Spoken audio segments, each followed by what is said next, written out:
especialista, inclusive, no setor de varejo, já está aqui para poder conversar com a gente. Georgia, seja sempre muito bem-vinda aqui à programação da BMC News. Fazia tempo que a gente não se falava, que falta você estava fazendo? É verdade. Bom dia, pessoal. Obrigada pelo convite. A última vez que eu conversei, realmente você não estava na conversa, Débora. Foi com os meninos.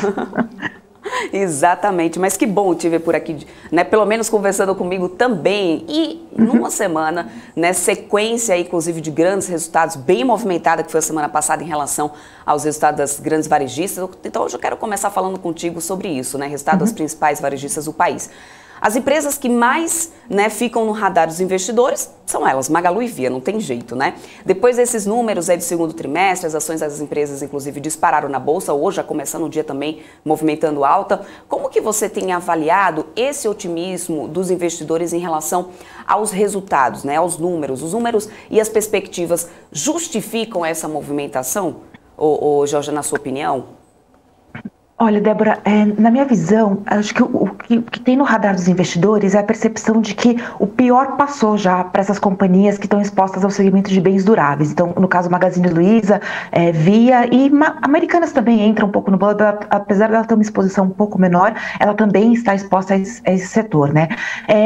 O segundo semestre ele foi muito afetado por conta da inflação muito alta e uma corrosão do poder de consumo das famílias. E o resultado que as companhias apresentaram no segundo trimestre, ele não foi brilhante, né?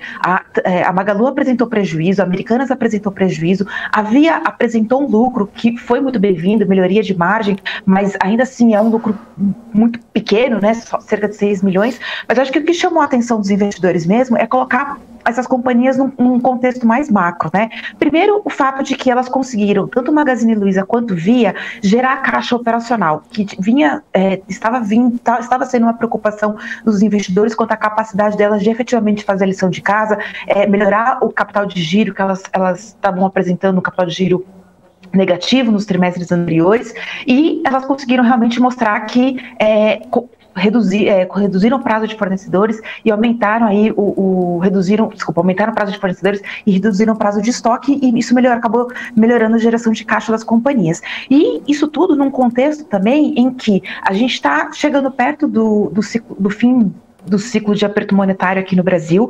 Então, pode ser que haja aí mais uma elevação na próxima reunião, mas talvez não haja necessidade. A gente tem visto a inflação para 2024 se comportando dentro da banda, né, estabelecida aí pelo Banco Central. Então, eu acho que isso tudo acaba corroborando para que a gente tenha perspectivas mais positivas para as companhias de consumo doméstico, tá?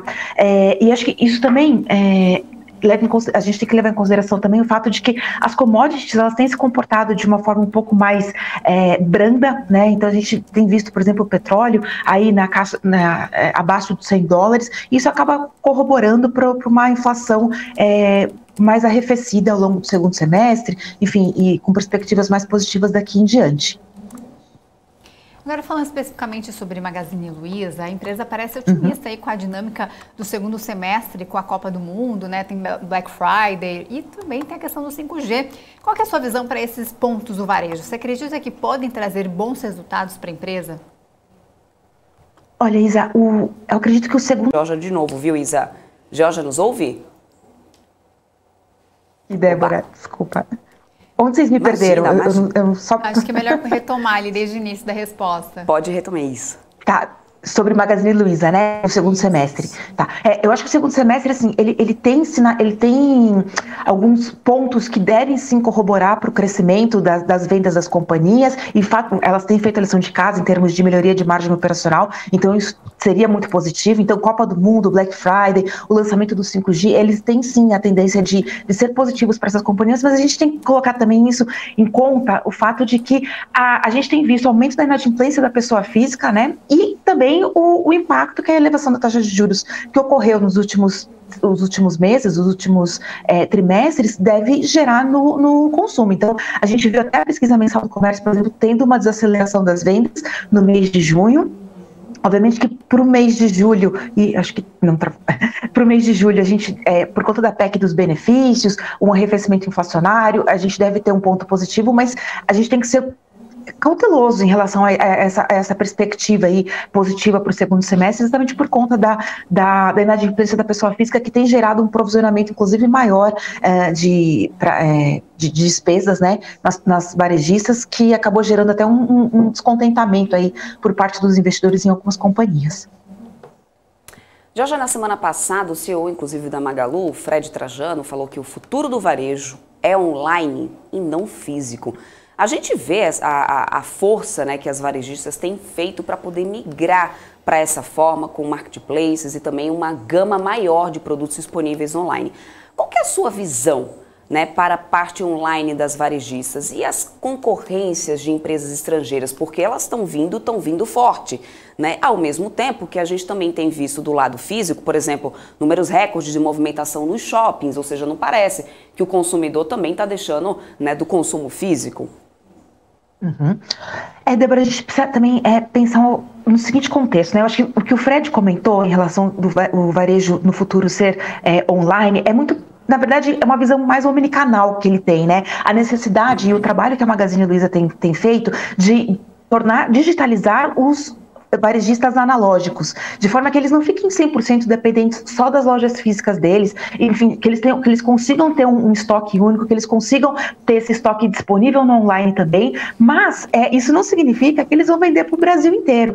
O Fred até, inclusive, tem essa visão do online muito regionalizado, a necessidade daqueles fornecedores regionais estarem disponíveis de forma online para os consumidores daquele espaço, de uma forma que você consiga reduzir o prazo de entrega e reduzir o custo da entrega também, porque quando o produto ele tem que viajar por uma distância muito longa, ele acaba tendo um custo muito superior. Então, assim, é muito importante que as companhias estejam atentas a essa necessidade de digitalização dos seus estoques e estar disponível para o consumidor que quer está disponível para o consumidor em qualquer canal que ele queira acessar, né? Hoje o consumidor compra online, busca na loja, vai na loja, olha o produto e depois compra online. Então, assim, existe esse formato híbrido mesmo do consumidor omnicanal que é muito importante e que as companhias têm que estar preparadas para isso.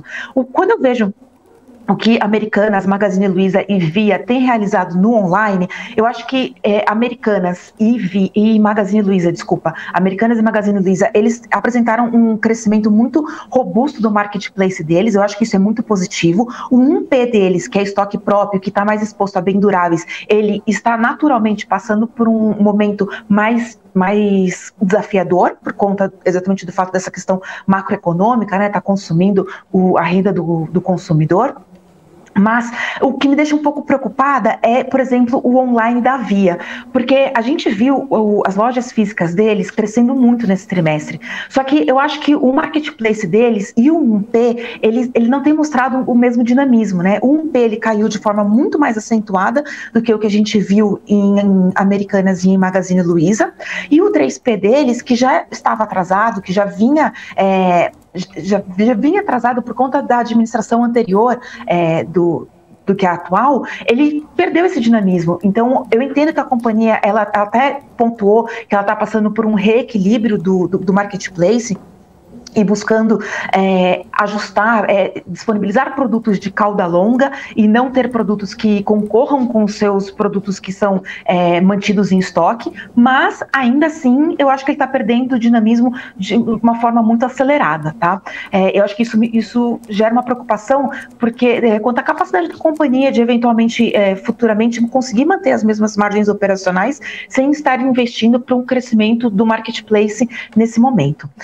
A preocupação com a concorrência que vem do exterior, a concorrência dos asiáticos, enfim, até o Mercado Livre, a Amazon, enfim, é uma preocupação. As companhias têm, nos últimos trimestres, a gente viu, principalmente no segundo semestre do ano passado, a gente viu as companhias nacionais perdendo um pouco de market share, enfim, tendo uma redução aí de download, né, dos aplicativos deles para um crescimento muito mais forte das asiáticas, mas a gente tem que colocar isso também numa visão de mais longo prazo. Se esse movimento das asiáticas de subsidiar o frete delas, ele é sustentável, né? Talvez ele seja sustentável para o curto prazo, médio prazo, mas para o longo prazo, se elas não forem omnicanais, se elas não tiverem investimentos em logística de forma a atender todo o Brasil e fazer com que o produto delas não viaje tanto, elas não vão conseguir sustentar esse crescimento de fluxo online e de compras mesmo por conta do frete que está sendo subsidiado nesse momento.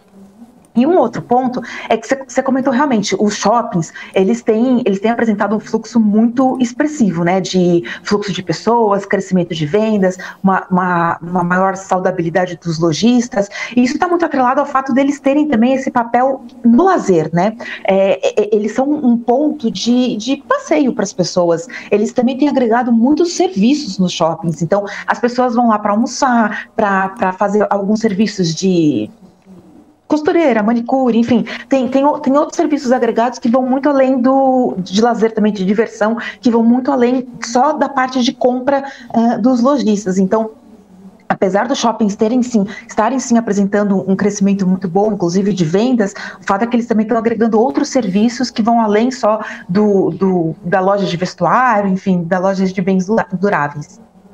Uhum.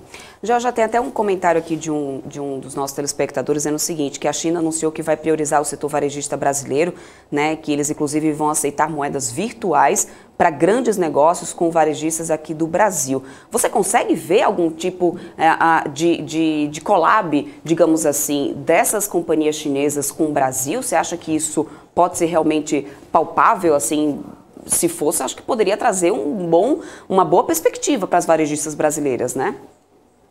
Sim, com certeza. Em eles priorizando aqui o varejo brasileiro seria muito positivo, com certeza, né?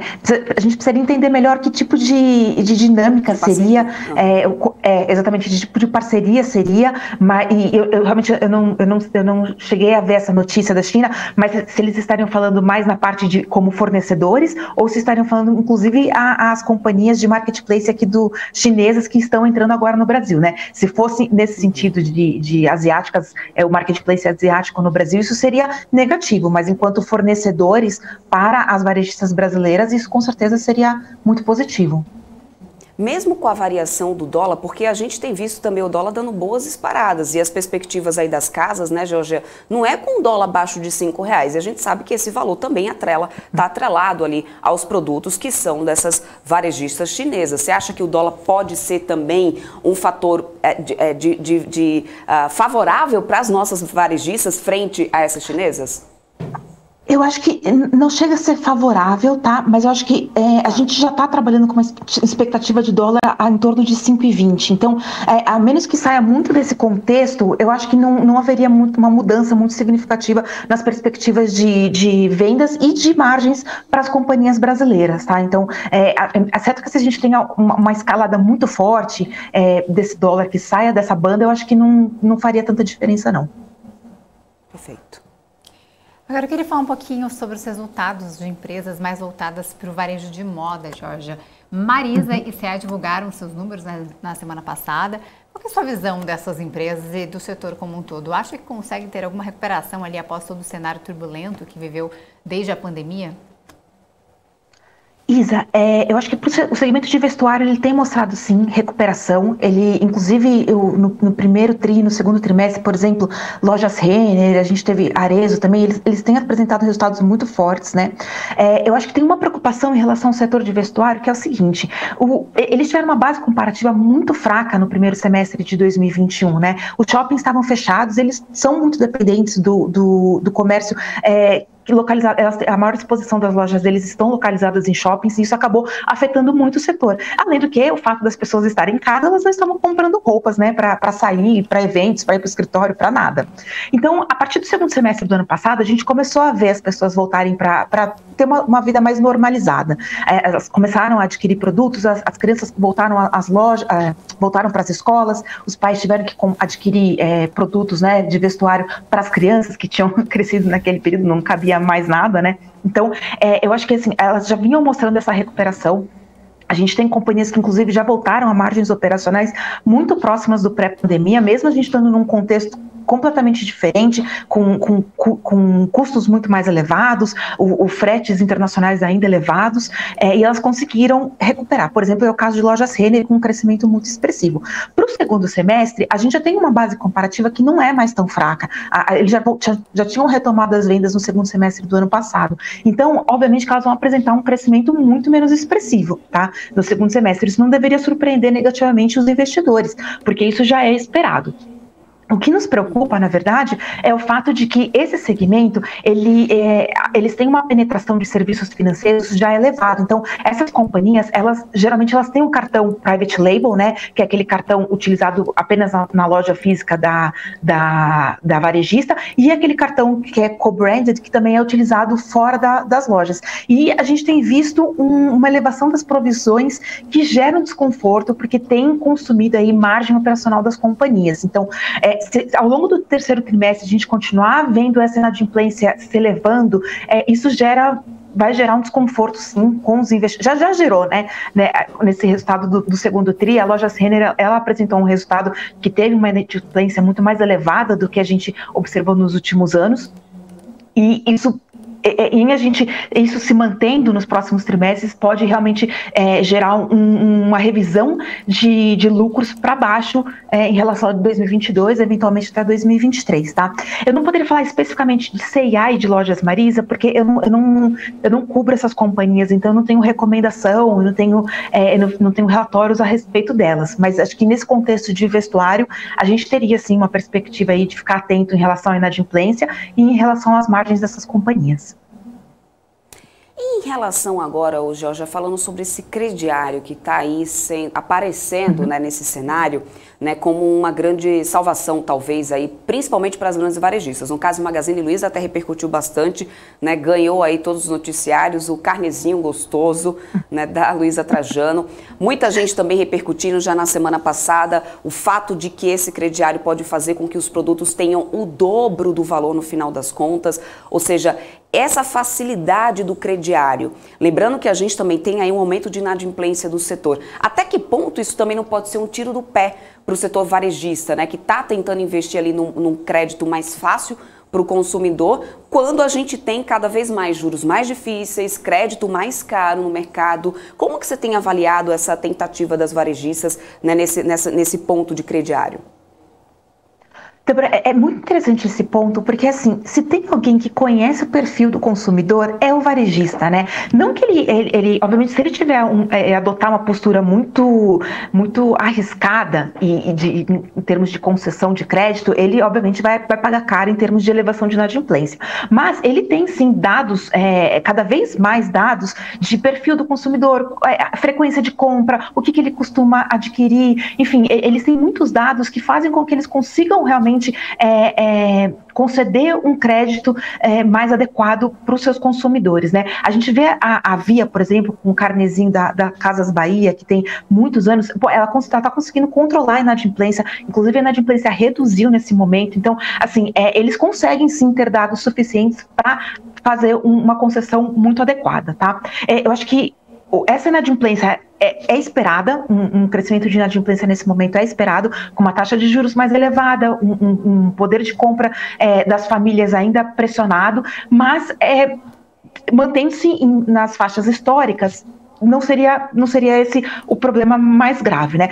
Outro ponto que eu acho que é relevante a gente comentar é que é o seguinte: quando a taxa de juros estava muito baixa, obviamente que esse carnezinho fazia diferença, né? Então as companhias elas conseguiam elevar a quantidade de prestações de forma que a parcela caiba no bolso do consumidor, né? Com a taxa de juros mais alta, houve um pequeno período aí, e com a concorrência estava mais acirrada, que as companhias não estavam repassando esse custo do capital delas para os consumidores, estavam inclusive mantendo uma quantidade de parcelas muito elevada. É importante, até para preservar a rentabilidade dessas companhias, que haja sim esse repasse de custos, que haja uma redução da quantidade de parcelas, mesmo que isso afete um pouco as vendas no curto prazo, porque é aquela coisa, você tem que deixar na mesa ou um pouco de vendas ou um pouco de rentabilidade, né? Não necessariamente os dois vão se comportar de maneira positiva num cenário macroeconômico mais adverso. Então, lá no início do ano, as companhias, a Magazine Luiza, Via, Americanas, elas deixaram claro que nesse momento não adianta você subsidiar a compra do consumidor, utilizando uma taxa de juros muito baixa e uma quantidade de parcelas muito elevada. Como está um cenário muito difícil para vendas, elas vão priorizar a rentabilidade nesse momento, e com isso, obviamente, elas têm que ser cautelosas em termos de concessão de crédito para não elevar demais a inadimplência, e no momento em que a taxa de juros mostra sinais de desaceleração, de redução, aí elas começam a investir de forma mais expressiva para elevar as vendas das companhias. Então, acho que é nesse ponto, assim, ele colabora esse crédito que as companhias dão para os seus consumidores, ele obviamente colabora, mas nesse momento não tem uma bala de prata que faça com que efetivamente as companhias consigam elevar as vendas de uma maneira muito, muito expressiva. Uhum. E muito do foco ali nos últimos meses foi justamente o cenário macro, né, que você estava falando, de juros subindo, inadimplência, inflação também para cima, tudo isso contribuindo então para o resultado mais fraco no varejo. Até as vendas no varejo mostraram essa desaceleração na última leitura. O cenário segue sendo o principal foco do setor. Qual que é a avaliação sobre esse momento no Brasil e os reflexos nas empresas? A gente tem uma visão um pouco mais otimista em relação ao cenário nesse momento, acho que por dois ou três pontos principais, né? O primeiro é o fato de que a gente tem visto uma desaceleração da inflação, as commodities num preço um pouco menos pressionado. Isso vai sim colaborar para futuramente a gente ter uma visão mais otimista, né? Uma visão de uma pressão menor sobre o bolso do consumidor. A gente tem visto a proximidade do fim do ciclo de aperto monetário aqui no Brasil, e a gente também tem visto dados na economia americana positivo. Então a gente tem visto a inflação vindo em linha com as estimativas do mercado. Isso tudo tem colaborado para que a gente tenha um cenário macroeconômico um pouco mais positivo nesse momento, tá? Pode ter reversões no decorrer desse semestre, isso pode sim acabar afetando os segmentos. A gente acabar, por exemplo, o Boletim Focus de hoje, ele mostrou uma elevação da inflação para 2024. A de 2023 a gente já sabe que não tem sido foco do Banco Central controlar as estimativas para 2023, mas se para 2024 a gente começar a observar uma elevação mais acentuada nas próximas semanas, isso pode sim acabar pesando sobre o setor de consumo, tá? Então acho que todos esses fatores, essa questão até da commodities, acaba fazendo com que haja uma rotação de setores por parte dos investidores que acabam se voltando para o setor de consumo doméstico. Eu acho que faz com que a gente consiga, assim, ter uma visão mais otimista tanto para o setor de consumo quanto o fato de que os investidores, obviamente, eles acabam antecipando movimentos, a gente acabaria tendo uma valorização das ações aí ao longo do decorrer do segundo semestre. Uhum. Georgia, tem uma pergunta aqui no nosso chat, aqui de um entrevistado, que está aqui no nosso chat do nosso site, bmcnews.com.br. O Elber, ele fala o seguinte: se está ruim para Via, por que ela deu lucro e Magazine Luiza deu prejuízo? Poderia me responder? Posso tentar. Vamos ver se eu consigo explicar. O que acontece é o seguinte, né?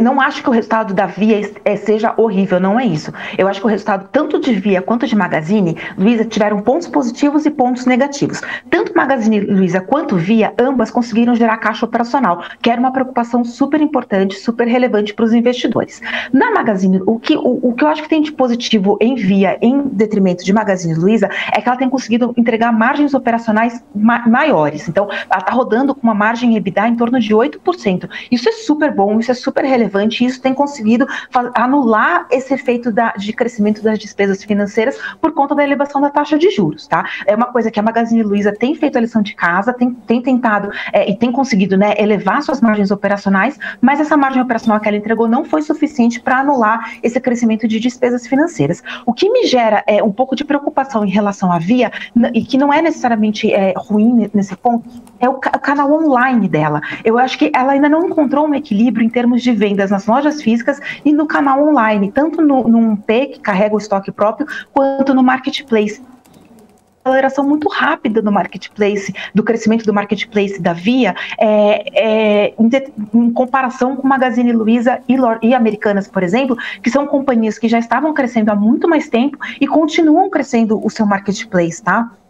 Eu acho que isso é o que me gera preocupação. Será que essa capacidade da Via de manter essa margem de 8%, ela é sustentável caso a gente veja uma mudança na dinâmica de canais de vendas que ela possui hoje? As lojas físicas dela tiveram um crescimento de 18%. Se foi em detrimento do crescimento do estoque próprio, que caiu 21%, acho que é importante a gente ter uma perspectiva, uma visão mais clara de como que vai se comportar esses canais de vendas e como que isso vai afetar as margens operacionais daqui para frente. Ela vai conseguir sustentar esse 8%? Ou será que esse 8% ele vai ser muito mais próximo do que a Magazine Luiza está entregando hoje, caso a Via tenha uma readequação dos seus canais de vendas, entendeu? Então, acho que é esse cenário que eu acho que é importante a gente ter em mente, tá? Não foi um resultado ruim, nem para nenhuma das três. Eu acho que nenhuma das três entregou um resultado ruim propriamente dito. Eu acho que teve pontos positivos e pontos negativos nas três companhias, e eu destaco a geração de caixa operacional da Via nesse segundo trimestre foi realmente excepcional, assim, isso é um ponto muito relevante, mas eu acho que a gente tem que ter em mente essa visão, tentar entender um pouco melhor realmente como que vai se comportar os canais de venda da companhia e como que isso vai refletir na rentabilidade dela no futuro.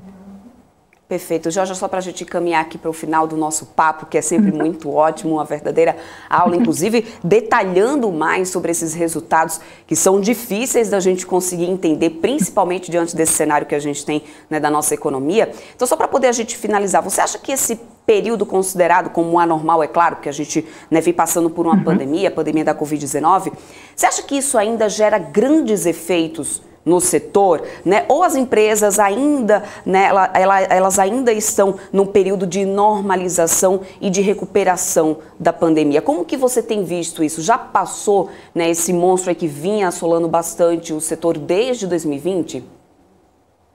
Eu acredito que o final da divulgação de resultados do segundo trimestre, ele marca a normalização desse processo. Até o primeiro semestre de 2021, a gente teve movimentos muito complexos, né, envolvendo a pandemia. Então, teve fechamento de lojas, teve ainda um crescimento muito forte de compra de bens duráveis por conta das pessoas estarem em casa.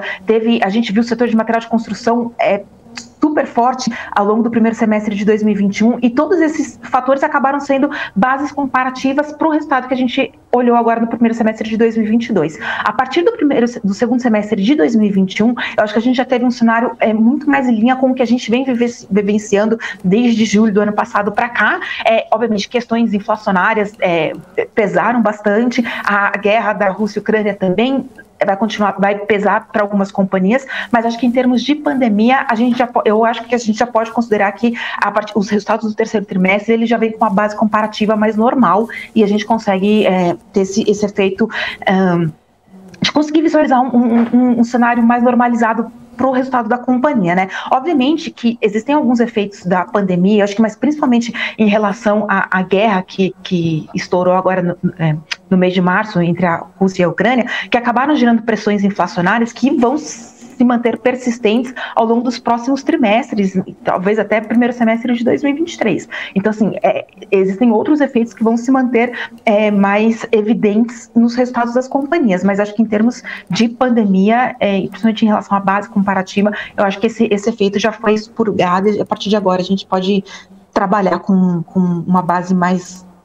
fácil de comparar. Perfeito, Georgia. Quero muito agradecer a sua participação conosco. De verdade, é sempre muito bom ter você por aqui, né? Sempre traduz assim de uma maneira muito didática sobre o setor de varejo. Então, espero contar com você aqui outras e outras vezes na nossa programação. Por favor, até a próxima. Imagina, obrigada, meninas. É ótimo falar com vocês. Um abraço. Tchau, tchau, Georgia. Então tá aí.